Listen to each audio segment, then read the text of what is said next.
xudonini bilan qaziydigan kasb egasi, juda ham qadri past kasb, podvalda o'tirib peredelka qilasanmi deganlarda. Yaxshi tikuvchi, yaxshi dizayner bo'lsang, yaxshi mutaxassis bo'la olsang, sen har doim qadrlanasan. Undan ko'ra o'sha institutga borgan vaqtimni ham Giguga sarflash xoli. Iroda boshqalardan farqli ravishda o'zini atelyesi yoki brendidan ham ko'ra ustoz lavozimida hozir o'z o'rnini topdi. Giguga kelsam, Mercedes mashinasiga o'tirganda o'zimni tasavvur qilganman. Pakazda ham o'zingni kolleksiyani namoyish qilding va juda ham nostandart yo'nalishda. Hech kimga hech narsani peredelka qilib bermayman. Tegini 20 ming so'mga emas, 100 dollarga, 50 dollarga qayringlar, lekin uchiga chiqqan zo'r mutaxassis peredelkachi bo'linglar. Qo'rquv bo'lmasa, значит biz komfort zonada ekanmiz.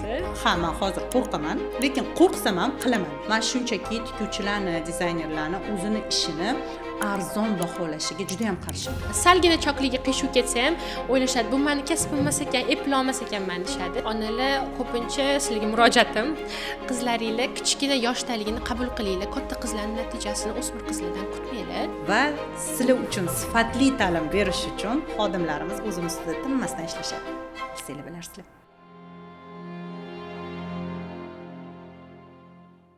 Bu loyihada Gigo akademiyasi o'quvchilarining yo'li, qiyinchiliklari va natijalarini ochib beramiz. Bu video sizga rivojlanish va harakat qilish uchun motivatsiya beradi. Oxirigacha ko'ring va fikringizni izohda yozib qoldiring. Hammasi Gigudan boshlanadi. Bugungi podkastimizda shogirdim Iroda intervyuga chaqirdik. Iroda boshqalardan farqli ravishda o'zini atelyesi yoki brendidan ham ko'ra ustoz lavozimida hozir o'z o'rnini topdi. O'z zvaniyasini, o'zini asosiy missiyasini bajaryapti desam ham bo'ladi. Iroda bilan juda ham faxrlanadigan shogirdlarimdan bittasi.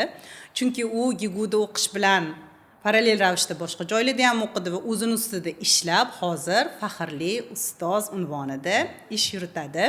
Sen bilan juda ham faxrlanaman, Iroda. O'zingni ozgina tanishtirsang. Ismim Iroda, Giguda dars beraman, asosan birinchi kurslarga va o'smir qizlarga вечерний kursdan dars beraman. Zarafjonova Iroda 2022-yil Gigu Moda akademiyasiga o'qishga kirib, kursni qizil diplom bilan tamomlagan. Faoliyati yordamchi ustoz sifatida boshlangan. Keyinchalik o'smirlar bilan asosiy ustoz sifatida ishlagan. Hozirda professional ta'lim dasturida dars berib, minglab o'quvchilarga ta'lim bergan. 2025-yilda Gigu Fashion Show'da Style 3D kolleksiyasi bilan qatnashgan. 2026-yilda Istanbul Moda akademiyasida malaka oshirgan. Bu bilan Giguda o'qiganda parallelda men institutda ham o'qirdim. Olib ketish qiyinroq bo'lgan, lekin nimadirga erishish uchun o'zingiz gapingiz bor, nimadirdan voz kechib turish kerak deb, komfortdan voz kechgan holatda ikkalasini parallelni olib ketishga harakat qilganman. Yaqinda o'zingiz bilan birga IMA akademiyasida malaka oshirib keldim. Juda ham zo'r bo'ldi.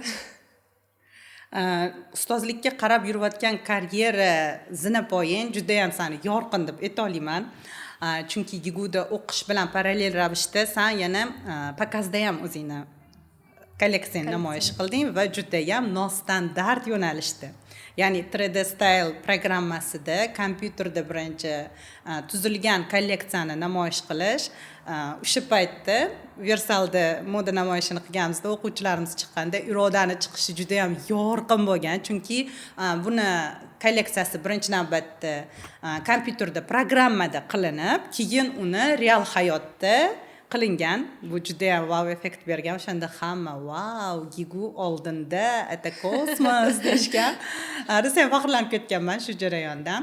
Hozir ham bir xil o'quvchilar kelishadi. Srazu o'sha Style 3D dan tanib kelishadi. Imенно o'sha oq ko'ylaklarni olib chiqqan qiz darsiga keldikmi deshadi. Birinchi darsda bir qilardi. Juda ham xursand bo'laman, imенно tanib kelishayotganlikdan. Iroda hozirgi paytda masalan ustoz sifatida o'quvchilarga dars beryapsan. Juda ham ko'p o'quvchilar chiqazding, yosh bo'lishingga qaramasdan.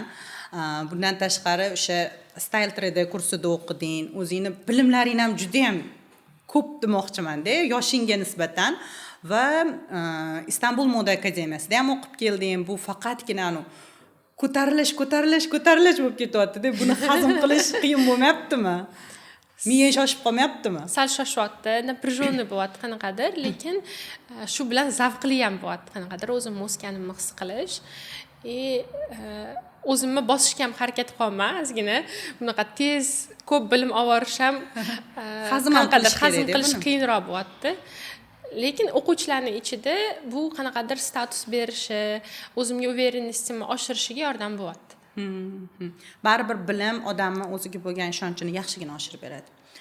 O'ziga bo'lgan ishonchi yaxshi, adekvat bo'lsa, ko'proq ishlarni to'g'riroq qila oladi. Ya'ni xatolarni ko'p qilib tashlab, kerak-keraksiz narsalarga qiziqib ketmaydi-da odam. Iroda, hozirgi paytdagi yutuqlaring bilan juda ham faxrlanaman. Haqiqatdan zo'r ustozsan. Bundan tashqari boshqa proyektlarda ham juda ham mas'uliyatli insonsan. Buning uchun ota-onaga katta rahmat aytaman. Oying juda ham yaxshi podдержка qiladi seni, buni bilaman. Endi ozgina Giguga kelish paytingni ham gaplashsak. Qanaqa kelib qolgansan? Institutda o'qirding chunki. Institutdan kutuvlarimiz boshqacharoq bo'lgan. Qanaqa desam bo'ladi? Asosan o'zi libos fakultetiga kirishga xuddi sizdek ruxsat berishmagan, chunki naturalarni chizish bo'lgan u yoqda. Qayerga kirsam ham o'sha institutga kirib turib, ularni darsga kirib olishni o'zimchalik mo'ljal qilganman. Lekin o'xshamagan u narsa, chunki perevod yopilgan. Men kirgan yilim perevod qilish mumkin emas bo'lib qolgan. Bunga plus bo'lib yana boshqa zdaniyada bo'lgan dizayn fakultetilar bilan bizning fakultetimiz. Ya'ni men turizmda o'qiganman. U yerda natura chizish yo'q bo'lgani uchun o'sha institutga kirib, ularning darsiga kirib turaman degan mo'ljal bo'lgan. Ularning darsiga kira olmayapman, tvorческий bo'lmayapti, o'zim xohlagandek bo'lmayapti. Birinchi yili sal qiziqdim o'zim fakultetimga, lekin baribir ham kutuvlarim, ichimdagi xohishlarim boshqa bo'lgani uchun baribir ham boshqa joy qidirdim. Har xil dizaynerlarning kursini rasmatrit qilganman. Orada Instagramda Shahzo bilan parangiz ko'proq prямой efir qilishganligi chiqib turardi. O'zini akkauntida. Yo'q. Giguda akkauntida o'tirib olib, sizni xonangizda prямой efir qilishardi, o'sha chiqardi. O'shanda sizni prям ko'rmaganman. Men aslida o'ylab bo'lardi. Prolistovat qilganman endi. Keyin qarasam, kirganimda profilda sizni rasmlaringiz chiqqanda kichkinaligimda top dizayner ko'rsatuvida juri bo'lib o'tiradigan dizayner chiqqan. Gulchehra opam siz bo'lgansiz. Voy, o'sha prям juri bo'lib o'tiradigan dizayneri maktab ekan degan xayol kelgan. Kursni surishtirganman, qanaqa telefon qilganman, call center paytda yo'q edi. Javob berishga qiyin edi. Zo'rg'a yozganman. O'chirda turmaganmisan? O'chirda turmaganman, lekin meni darsga chaqirish esligidan chiqib qolgan. Darsga chaqirish esligidan chiqib qolgan. Где-то 4 kun o'tgandan keyin yana cho'ta telefon qilishmayapti, yana telefon qilsam, biz sizga telefon qilib tusha olmadik deyishgan, lekin menga umuman пропущенный ham звонок bo'lmagan. Lekin o'sha paytda 4-darsdan boshlab ham qo'shilib ketganman. Chunki yana bir oy kutishga уже chidolmas edim. Keyingi oy напряженныйroq bo'lgan birinchi oy, chunki 4 ta dars keyin kelganman, plus bu yerda institutim bor. U yoqni tashlab ketishga meni ko'zim qiymagan, baribir shuncha payt o'qiganim hisobiga. Shuning uchun birinchi kursda qiyin bo'lsa ham, lekin yetib olganman. Qara, institutda hozir pul to'lanarmidi unga? Kontraktiga? Kontrakt. Ham bu yerda ham to'lov bor. Qanaqa qilib pullariga qiynalmagansan? Uyingizlar dod borishmagan? Uyimdagilar dod deyishligidan oldin o'zim strafovka qilganman, lekin dod deyishmasdi ham, investitsiya qilishardi-yu. O'zimga o'zim ish topib olganman birinchi. Hali menga ishga joylashgin demagan, ishga joylashishni o'zi normal qabul qilishmasdi ham uyimdagilar, chunki o'zim обеспечивать qilishimni. Ishga kirib olib, ish topib собеседованиеdan o'tib, men o'zimga o'zim ish topdim, ishlasam maylimmi deb keyin ishga kirib olgandan keyin ruxsat so'raganman. Senga nima qilasan ishlab deyishganligida, Giguni kursini o'zim to'lamoqchiman deganman. Qanchadir payt to'laganman, o'zim pul topishni boshlaganman. Ishlagan paytim har bitta yo'l kiram, obedim hammasi uyimdagilar tomonidan qoplanardi, lekin oyligimni telekom yig'ib qo'yardim, butunligicha yig'ib qo'yardim. Shu kursga to'layman deb. Men so'ragan paytim, kurs surishtirgan paytim narxi sal pastroq edi. Полностью uni pulini yig'ib bo'lgandan keyin yana telefon qilsam, kurs narxi oshgan bo'lgan. Именно o'sha paytda. O'sha paytda. O'zi nechidir yilda oshirganmiz bir marta. Imенно o'sha paytga to'g'ri kelib qolgan. Endi hisob kitobini qilganman-da, shuncha oyda yig'ib bo'lar ekanman degan narsa kelgan bo'lgan. Keyin telefon qilgandan keyin o'sha qanchadir yetmayapti, естественно, oshganidan keyin bo'ldi, boshqa ishlamayman, to'lab beraman deyishdi, endi to'lab berishsin deganman uyimdagilarga. Tavakkal qilib boshlaganman. Keyin orada уже qaysidir kursda o'zim to'lashni boshlaganman deb aytding. zakaz olganmisan, nima anaqa yo'q bo'lgan? boshini o'sha ishlaganim hisobiga o'zim to'laganman, lekin ham institut bilan ham gigu bo'lgani uchun zakaz tikishga u payt vaqtim bo'lmasdi, yetmasdi. Ikkita o'qish bitirganingdan keyin yordamchi bo'lib yurgansan. Ha. Tekinga, ancha payt institutda o'qiyotgan qiz, xarajatlari ko'p qiz, уже pul topish kerak, pul topishi mumkin bo'lgan qiz. Qanaqa bo'lgan u jarayon? Undan tashqari yana institutga bormaganim uchun institutga shtrafli to'laganman.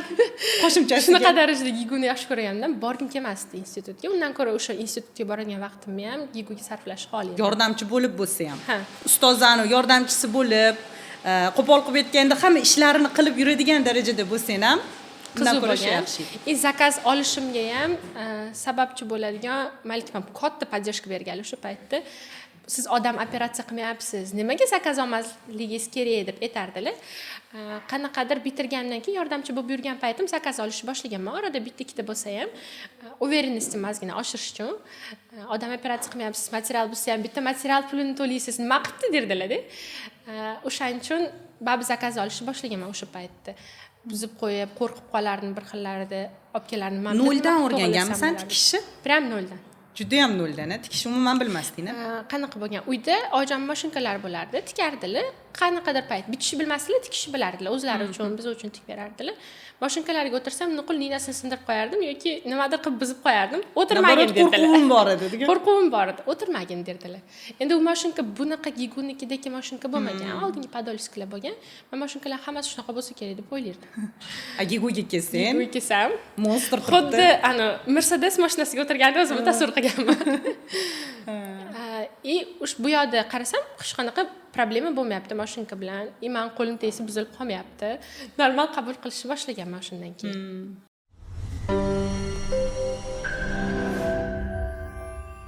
Xohlamasang bahonalar to'lib yotibdi. Agar chin ko'ngildan xohlasang, imkoniyatlar ham ko'payib yotibdi. Senda imkoniyatli eshik ochilganda, o'zing chunki chin ko'ngildan, ichingdan xohlagansan. Yoki bahonalar qilsang ham bo'lardi, yo'q, institutim bor, hali beri nima degan har xil qo'rquvlar, nimalar bo'ladi-da, baribir. Bilasanmi, bizani qo'rquv hech qachon tark etmas ekan. Qo'rquv bizani har doim biz bilan birgalikda bo'lar ekan. Yosh paytingda biznesingni endi boshlayotganingda, karyerangni endi boshlayotganingda qo'rquv kichkinaroq bo'ladi. Men senga hayratlanishing mumkin, lekin haligacha men ham qo'rqaman. Ba'zi nimalarda, nima deydi, proyektlarda kattaroq, prosta proyekt kattalashadi va qo'rquving ham kattalashadi. Lekin qo'rquv seni hech qachon tark etmaydi. O'shaning uchun oxirgi paytlar o'zim uchun olgan qonunim men qo'rqaman. Men hozir qo'rqaman, lekin qo'rqsam ham qilaman degan narsani asosiy instrument qilib, asosiy qurol qilib olish kerak ekan. Chunki agar sen qo'rqib ketyapman, yo'q, men qo'rqmayman deb qo'rquvingni bosishga harakat qilsang yoki bo'lmasam qo'rquving o'tib ketib, qo'rquving ketganidan keyin harakat qilishni boshlayman deb niyat qilgan bo'lsang, qo'rquv hech qachon ketmas ekan. Qo'rquv har doim bizani yaxshigina o'rtog'imiz bo'lar ekan. U bilan shunchaki chiqishib olib, yaxshi atnashingni o'rnatib olish kerak, yaxshi munosabatda bo'lish kerak va qo'rquvni men qo'rqaman va buni men benzin sifatida ishlataman, lekin qila olaman degan narsa bilan ishlatsang ko'proq narsaga erishar ekansan. Senda shu qo'rquvni yengib o'tish zo'r instrument bo'lgan deb o'ylayman. Orada qo'rquvim bo'lmay qolgan payt bo'lgan. Bu meni xavotirga tushirish boshlagan. Chunki men komfort zonaga kirib qolayotganimni his qilganman. Qo'rquv bo'lmasa, значит biz komfort zonada ekanmiz. Qo'rquv bo'lgani yaxshi ekan har doim degan fikrga keldim o'shanda ham. Hozir o'sha gap xayollarimni tasdiqladingiz. Hozir shu joyini qachonligini aytib ko'ring. Mana уже birinchi kurslarni ketma-ket olsan va yaxshi ketyapsan, hech qanaqa senga iroda qara, xato qilding degan narsalar bo'lmay qolgan paytida komfort zonaga kirib qolding, to'g'rimi? Bitta turbulentnostga tushib chiqdim keyin. Nimada bo'ldi? Yangi proyekt berdim. Yangi proyektda. Hali o'zim ham bilmaydigan yangi proyektni berdim. Inshaalloh Gigu akademiyasi o'quvchilari uchun, umuman O'zbekistondagi barcha tikuvchilarimiz uchun juda ham zo'r yangilik qilyapmiz. Andoza sayti, u saytga kirib, har qanaqa masalan tayyor shimmi yoki mana shu jaketni deysizmi, любой bitta yaxshi izdeliyani nuqta, virguli, qatiga skladka, qaysi choki qaysiga kelishigacha bo'lgan tayyor andazalarini qo'yilinadi. Undan masalan bitta jiket andazasini sotib olmoqchi bo'lsangiz 100 ming so'm atrofida bo'ladi. O'zingizga sotib olasiz, skachas qilasiz, uni printerdan chiqazib turib, bir-biriga ulab turib, shunday andoza qilib, shunday tikasiz va bichishni bilmaydigan qizlarimiz uchun ham bu zo'r yengillik bo'ladi, juda ham zo'r qulaylik bo'ladi. O'zbekiston bozorida xudo xolisa har doim birinchilardan qilamiz bunaqa yengilliklarni.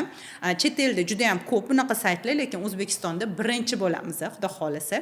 Va aynan shu proyekt meni miyamga kelganda shuni qilamiz deganimda Malika bilan men bu proyekt uchun Irodani tanladim. Chunki bekorga Irodani tanlamadim. Unda bo'lgan shijoatni, undagi mas'uliyatni, undagi bosiqlikni, undagi zrelostni ko'rib, men Iroda eploliydi deb o'yladim. O'shanda yonimga qaltirab kelib, nima qilishni bilmayapman, mendan nima talab qilinayotganini bilmayapman deganingda nima dedim? Men o'zim ham nima qilishim kerakligini bilmayman, chunki o'zim nima qilishim kerakligini ham bilmayman.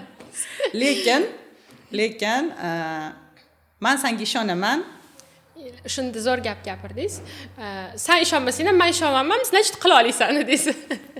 Yetadi shu ishonganim desam, ha dedi va bo'ldi. Bilasizlarmi, noaniqlikka qarab yurish bu juda ham qiyin.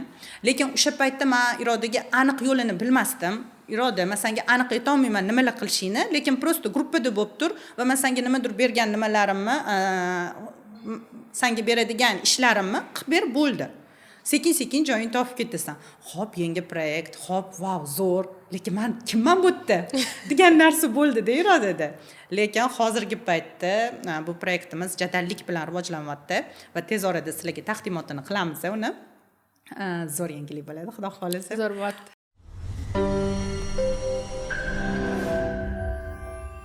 Boshida tikish boshlaganimda sizni qaysidir intervyungizda переделкаchi bo'lib qolmaylar degan narsa bo'lgan. O'sha narsani переделкаchi bo'lib qolmaslik uchun kichkina summaga bo'lsa ham boshlashdan qo'rqib hech kimdan переделка olmaganman. Etagini qayirib qo'yishi ham boshidan o'zimga strategik qo'yganman, hech kimga hech narsani переделка qilib bermayman. Uni san qara, to'g'ri to'lig'ini eshitmagansan. O'shaning uchun intervyularni to'lig'ini eshitish kerak, kesilgan joyini emas. переделкаchi bo'lsanglar ham faqatgina переделкаga ixtisoslashgan bo'linglar. Tegini 20 ming so'mga emas, $100 ga, $50 qayiringlar, lekin uchiga chiqqan zo'r mutaxassis переделкаchi bo'linglar. Faqat 20 ming, 30 ming so'mga переделка qilmaylar deganman. Shu joyini eshitib olganda bu. Ya'ni siz agar svadebniy ko'ynak, kelin ko'ynagiga yoki bo'lmasam oqshom libosi tikadigan bo'lsangiz, qo'shimchasiga переделка olsangiz, 20 ming, 30 ming so'mga siz mana bu $200-300 kiyimingizni tikish o'rniga переделка qilib o'tirishingiz bu noto'g'ri. Odam o'ziga qachondir qaror qabul qilishi kerak, yoki u yo taraflama ketaman yoki bu yo taraflama ketaman deb, lekin ungacha har xil ish qilib ko'rish kerak. Lekin переделкani tanlaysanmi yoki kelin ko'ynak tikishni tanlaysanmi, ansambl tikishni tanlaysanmi, bitta sohada eng zo'r mutaxassisi bo'l. Ya'ni bizga ham atelyelarga kelishadi, bitta уже $500, $1000 ga Dubaydan olib kelgan qaysidir oqshom libosini ular 100 ming so'mga tegiga qayirishga berishmaydi. $100 desang ham xo'p deb berishadi-da, shunaqa переделкаlar bor. Agar siz переделкаga ixtisoslashsangiz ham o'zingiz ishingizni ustasi bo'ling, sizga qimmatga ham tiktirishadi. Men shunchaki tikuvchilarni, dizaynerlarni o'zini ishini arzon baholashiga juda ham qarshiman. Hozirgi paytda tikuvchilik bo'yicha narx bilan raqobat qilish bu juda ham katta xato deb o'ylayman. Chunki oldinlaridan beri bor ishlab chiqarish sohasi, ya'ni повседневный kundalik kiyimlarini ishlab chiqarish sohasida oldin juda ham sifatsiz chiqishardi, ham arzon bo'lardi. O'shaning uchun ham tikuvchiga yoki atelyega qimmatroqga ham borib tikishga rozi bo'lishardi odamlar. Hozir ishlab chiqarish sohasi ham rivojlanib ketyapti. Ham arzon, ham sifatli chiqyapti. Agar siz kundalik libosida arzon narx bo'yicha agar nima qilmoqchi bo'lsangiz, raqobatlashmoqchi bo'lsangiz, har doim yutqazasiz. Ishlab chiqarishga baribir yutqazasiz. O'shaning uchun siz undan ko'ra zo'r mutaxassis bo'ling. O'zingizni xizmatingizni qimmatga ham sota oladigan darajada. Agar siz yo'q, narx bo'yicha va sifatni ham bera olaman desangiz, ishlab chiqarish sohasini tanlashingiz kerak bo'ladi. Men shu maslahatni juda ham ko'pchilikka beraman. O'shaning uchun ham o'zini sohasini mutaxassis bo'lib, tikuvchilar, dizaynerlar o'zini xizmatini qimmatroqga baholashi kerak deb o'ylayman. Sanda ham asosan shu narsani o'sha intervyuimda tushuntirmoqchi bo'lganman va menimcha o'sha paytini ushlab bo'lgan taqdiringda ham to'g'ri xulosa chiqara olgansan. O'shaning uchun hech qachon birov tikkan kiyimini переделка qilmayman. O'zim qilganimni qaysidir joylarini endi baribirga ham to'g'irlab berish kerak. Primerka paytlarida o'shanaqa joylarni qilib berishim mumkin yoki o'zim uchun sotib olingan kiyimlarni qilishim mumkin, lekin ko'chadan olib kelingan birov tikkan kiyimni переделка qilmaydigan stereotip qo'yib olganman o'zimga. Bu o'zimni keyinchalik переделкаchi bo'lib ketmasligim uchun страховка qilib olganman. U переделка so'zi senga juda ham travma bo'lib qolgan ekan. Ustozi nimasini qattiq olgan ekansan. Chunki shu sohani tanlayman deganimda ham oyijon tikuvchilar ninani quduni nina bilan qaziydigan kasb egasi, juda ham qadri past kasb. Podvalda o'tirib переделка qilasanmi deganlar-da. Hammasi переделка degan gap rostdan ham travma bo'lgan shuncha. Bu oldingi stereotiplar asosan tikuvchilarga juda ham qiyin kasb, qadrsiz kasb deganda, lekin hozir yaxshi tikuvchi, yaxshi dizayner bo'lsang, yaxshi mutaxassis bo'la olsang, sen har doim qadrlanasan. Men o'zim hali gigu bo'lmasimdan oldin ham yangi turmushga chiqqan paytim o'sinlarimni, umuman boshqa xolajongilarni, boshqa qarindoshlarni o'sinlarini yonida ham, kelinlarni orasida ham har doim hurmatli bo'lardim. Yosh bo'lsam ham ishlarni qoyillatmasdim, lekin kelinlarning orasida shunaqa nima bo'lardi? Ovqatingizni yeb oling, keling Gulchehra, mana bunaqami deb nima bo'lsa ham maslahat so'rashardi. Ya'ni didi bor inson har doim hurmatli bo'ladi. Faqat ishing uchun emas, balki seni diding uchun, maslahating uchun har doim hurmatli bo'lasan. O'shaning uchun ham qizlarimizga aynan tikuvchilik, dizaynerlik kasbini o'rgatishga har doim maslahat beraman. Senda ham masalan did bor, o'zingni fikring bor, bu zo'r narsa. O'shaning uchun ham bu foydali bo'ladi deb o'ylayman. Iroda, sendan o'zi intervyuda eng asosiy olmoqchi bo'lgan gapim, sen birinchi kurslarning ustozisan hozir. Aynan o'sha endi hali bu kasb menikimi yo'qmi deb qo'rqib kelishadi ko'p qizlar. Eploliymanmi yo'qmi deb kelishadi. Qanaqa qo'rquvlar ko'proq bo'ladi? Seni bu narsada tajribang ko'proq-da. O'sha haqida aytsang, qanaqa qizlarga o'sha birinchi kursda kelgan qizlardan bundoq ko'rib, analiz qilib, qanaqa xulosaga kelgansan va ularga qanaqa maslahatlaring bor? Birinchi kursga kelayotganlarni o'zi asosan qo'rquv bilan kelishadi ko'pchilik. Boshida boshlang'ich nuqtasi bo'lgani uchun salgina chokliga qiyshuv ketsa ham o'ylashadi, bu meni kasbim emas ekan, eplolmas ekanman deyshadi. Lekin to'g'ri chok boshidagi ko'p narsani hal qilmaydi, chunki to'g'ri choklar baribir ham hamma detallarni to'g'ri chiqarish uchun bu baribir opit bilan keladigan narsa. Qayta. Boshida o'sha kelib meniki emasmikan deb so'raydigan qizlarga ham aytaman, hech xavotir olmanglar, men ham boshida ikkichi bo'lganman deyman-da. Boshida prям hamma narsani o'zidan idealligini talab qilish bu xato narsa deb bilaman, chunki inson mukammal bo'lmaydi. Даже oddiy yurish o'rganayotgan chaqaloq ham yiqilib o'rganadi. Xuddi shunaqa tikishda ham choklari qiyshuv ketib qolishi, mashinkani boya aytgandek ip chaynalib ketib qolish holatlari bu normal holatga kiradi. O'zini normal qabul qilish kerak. Qilayotgan kichkina chokidan ham xursand bo'lishni bilish kerak. Bu narsani qila oladigan odam bor, qila olmaydigan odam bor. Kelib shu bitta chokka o'rganishdimi, bu ham o'sha katta natija. Har doim aytaman, odam qilgan ishni odam qiladi, shuncha qila olasizlar deb. Ya'ni birinchi kursda juda ham ikkichi bo'lib yoki bo'lmasam choklari yomon bo'lishi mumkin, lekin qaysidir kursga kelganda ujuli zo'r o'rganib ketishi mumkin. To'g'rimi? O'zimda men 3-kursga kelib yaxshi natija ko'rsatish boshlaganman, chunki 1-2 kurs напряженныйroq o'qiganman. O'zimni xotirjam his qilishim kerakligini 3-kursda his qilganimdan keyin yaxshi boshlangan. Xatolarimni qabul qilishni boshlaganimdan keyin, xato qilish normalligini his qilganimdan keyin bu o'sha natijalarim yaxshilashib boshlagan. Demak, birinchi kurs qizlarimizga ham shu xato qilish normalligini to'g'ri qabul qilish maslahat bergan bo'lardik. Bundan tashqari, o'smir qizlarimizga ham dars berasan. O'smir qizlarimizda oqshom liboslari bo'yicha dars berasan, to'g'rimi? Aynan o'sha o'smir qizlarimizni ko'pincha men ota-onalariga, ya'ni onalarini podдержкасы juda ham muhim deb o'ylayman, qo'llab-quvvatlashi. O'sha o'smir qizlarimizda qanaqa psixologiyasi deysanmi, miyasini ishlashi deysanmi va onalarning o'rni qanchalik muhim, onalarga qanaqa maslahat bergan bo'larding? Shu haqida ham ozgina. Og'riqli temam как раз mani, chunki onalar bilan hozirgi o'smir qizlarning ko'p problemasi bor. Именно kelisha olmaslik yoki onalar tushunmasligi, yoshini qabul qila olmasligi bor. Onalar ko'pincha sizlarga murojaatim, qizlaringlar kichkina yoshdaligini qabul qilinglar, katta qizlarning natijasini o'smir qizlardan kutmanglar. Bor bir xil shunaqa juda ham qobiliyatli oldindan zo'r qiladigan qizlar, lekin ularni yoshini inobatga olgan holatda natijasini qabul qilishinglarni so'ragan bo'lardim. Chunki kichkina qizlardan juda katta narsa talab qilishadi. Bu katta kursga kelganda obzorlarni ko'rishadimi yoki bilmayman boshqa dizaynerlarning ishini ko'rishadimi, qaysidir katta dizaynerlarni ishi bilan solishtirishni boshlashadi. Xato qilishiga yo'l qo'yib beringlar, chunki ular endi boshlayotgan 10 yillik tikuvchini tajribasini so'ramanglar ulardan. Bu birinchi navbatda onalarni o'ziga birinchi navbatda rahmat aytaman. Ya'ni siz o'sha o'smir yoshida qizingizni shunchalik vaqt va pulingizni ajratib, uni o'qishiga, rivojlanishiga harakat qilyapsiz. O'zingizni qanaqadir hissingizni qo'shyapsiz. Bu zo'r. Bu birinchi qadamdan umuman zo'r va u yog'iga sizni faqatgina qo'llab-quvvatlashingiz kerak. Sen qila olasan. Voy, zo'r chiqibdi. Bo'yni qiyshuvroq chiqibdimi? Молодец. Keyingisida undan ham zo'r qilasan. U bu degan baribir поддержка kerak. Qo'llab-quvvatlash juda ham muhim hisoblanadi. Ayniqsa o'smir yoshdagi qizlarimizga va o'smir yoshdagi qizlarimizga biz boshqacha motivatsiya berib ustozlarga zadaniyalar beramiz, ya'ni mana shunaqa qilasiz deb talab qilamiz.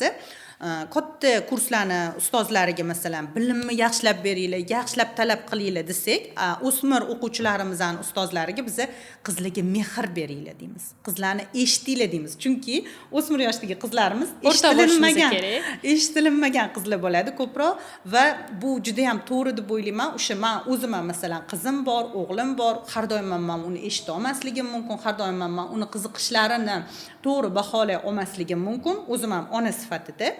Va o'smir yoshdagi qizingiz qaysidir mana normal holatdagi, fikrlari normal bo'lgan, ishlari, o'qishlari yaxshi bo'lgan ustozini yaxshi ko'rib, ularga o'xshashga harakat qilib, ularga havas qilsa, bu ularni hayot yo'li ham to'g'ri shakllanishiga juda ham katta yordam beradi.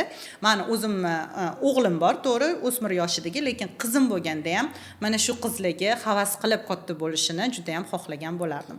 Siz Gigoga o'smir qizingizni bergan bo'lsangiz, juda ham to'g'ri qilgansiz, chunki ular ustozlariga havas qilib, ularni yaxshi ko'rib, juda ham hayotda o'zini to'g'ri yo'lini topishga katta yordam bo'ladi. O'smir qizlarga o'zim ham aytaman, sizlarga havasim keladi desam, sizni bizga nimaga havasingiz keladi deshadi-da. Shu yoshingizda shunaqa ish qilayotganingiz uchun, shunaqa joyda o'qiyotganingiz uchun, shuncha imkoniyatni qabul qilayotganingiz uchun xursand bo'laman. Havasim keladi deyman-da. Bizga kichkina qizmiz-ayu, nimaga havasingiz keladi bizga deshadi. Balkim sizlarning yoshingizda boshlaganimda men bundan ham yaxshiroq natijaga erishgan bo'lardim degan narsani aytaman qizlarga. Ularni yoshiga nisbatan darsga kirayotganimda ustoz bo'lib emas, o'rta pozitsiyasida darsga kiraman. Bu даже kiyinishimda boshqacharoq. Boshqachasi ularga ta'sir qilib bo'lmaydi, ilm o'rgatib bo'lmaydi. Hammasini o'zini taktikasi bor. Biz xodimlarimiz haqiqatda hammaga individual yondashishadi. Mana bunaqa klassikada, balandposhnalarda agar birinchi kurslarga kirish kerak bo'lsa, ustozlar o'qish paytida уже sportivkalar ular bilan o'rta pozitsiyasini berish kerak. O'sha moda stilda ham o'rgatiladigan darslar bizda xarakterga mos, kiyinishga ta'sir qiladi, o'quvchilarni qabul qilishiga ham degan narsalar bo'lsa, o'smir o'quvchilarimning darsiga svetli kiyimlarda boraman. Kayfiyatni ko'taradigan krossovkada kelishim mumkin, men klassikada kelganim bilan birinchi kursga baribir boshqacha ko'raman, sderjanroq ko'rinishda. Bir xillarda katta kursimdagilar o'smirlarim darsiga orada kirib qolishsa, "A что так можно было?" deb qo'yishadi. Ko'rdinglarmi? Gigundagi xodimlar, Gigudagi ustozlar pedagogikani yuqori cho'qqisiga chiqishgan. Chunki Gigudagi xodimlarni biz alohida pedagogikaga o'rgatamiz, o'qitamiz. Bundan tashqari psixolog xizmatlarimiz bor, psixologiyani o'rganishadi. Va sizlar uchun sifatli ta'lim berish uchun xodimlarimiz o'zimiz ustida tinmasdan ishlashadi. Bilsanglar bilarsizlar. Iroda, katta rahmat senga bugungi ma'lumotlar uchun. Juda ham foydali bo'ldi. Ayniqsa o'smir qizlarimizning oilalariga ham, endi boshlayotgan bu sohani endi boshlayotgan qizlarimizga ham hozir 12 oylik ta'lim dasturimizda birinchi marta kirib darslarda ko'rib o'zini tikuvchi sifatida sinab ko'rmoqchi bo'lganlar uchun ham juda ham foydali ma'lumotlar, maslahatlar bo'ldi. Katta rahmat senga. Rahmat katta bugungi ma'lumotlar uchun. taklif Sizlarga ham katta rahmat aytaman. Keyingi podkastlarimizning sonidagi intervyularni ham ko'rishinglarni taklif qilamiz.